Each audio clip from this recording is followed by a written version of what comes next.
with the help din po ng naging ka-relationship ko po before na lesbian, doon ko po nakilala ang ating Panginoong Hesukristo. Talagang everything is talagang siya yung nag-ayos.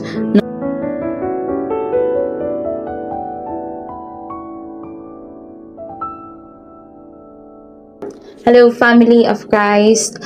Good morning, everyone. Good day, everyone. And I declare and decree that this testimony will glorify Jesus Christ.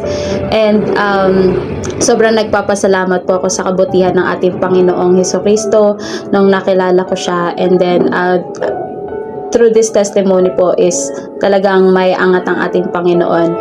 Before po, my life was a mess, and now everything is talagang sobrang nakaka-bless talaga. And before po, just wanna share the goodness of God. Before, I have a 5 years relationship with a lesbian, and then before, I have a depression, I have anxiety, fear of the future. Talagang sobrang lost, as in like to the point na kung saan na napupunta. Like I attended other churches na other religions. Mupunta din po sa mga talagang like mga bar hopping, yung mga ganyan. And then talagang sobrang na-amaze po ako sa Panginoon na talagang through Him na there is peace. Through Him, yung love sa kanya ko din talaga natagpuan yung satisfaction talaga sa buhay.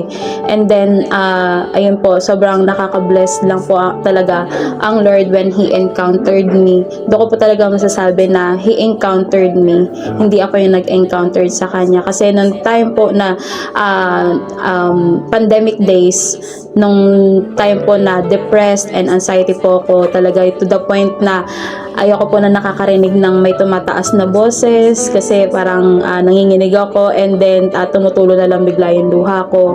Doon ko po talaga na nakilala ang ating Panginoong Hesukristo, na doon niya po ako in-encounter, and with the help din po ng naging ka-relationship ko po before na lesbian, doon ko po nakilala ang ating Panginoong Hesukristo. Talagang everything is talagang siya yung nag-ayos ng lahat ng yun.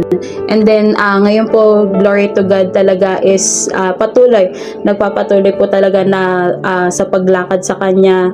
And then ngayon po, glory to God po talaga na patuloy sa paglalakad sa Kanya through sharing my testimony, and then sa pag-street preaching, and then sa family ko din po talaga na makilala ang ating Panginoong Hesus. Right now po, glory to God, nag-street preaching po together with my other siblings po, na talagang pinapakilala talaga namin kung paano po talaga namin na-encounter ang ating Panginoong Hesukristo sa aming mga buhay. And sobrang salamat po sa Panginoon na nakilala ko din po ang GCT-DOB family, pinagbuhatan through Pastor Edu and Pastor Ladori, na nakilala ko po sila sa Mantalban. Sobrang liblib na lugar po, pero doon ko po talaga sila nakilala, and salamat sa Panginoon dahil alam ko po na lahat ng iyon ay Kanyang plinano. Hindi pa man po namin alam na ganito po yung mangyayari, pero alam na ng Panginoon kung ano po yung mangyayari ngayon. And talagang sobrang napapasalamat po ako sa Panginoon, at yun lamang po. Ako po si Jerry Kaalim, and I am an agent of change towards the goal of Jesus for expanding God's kingdom.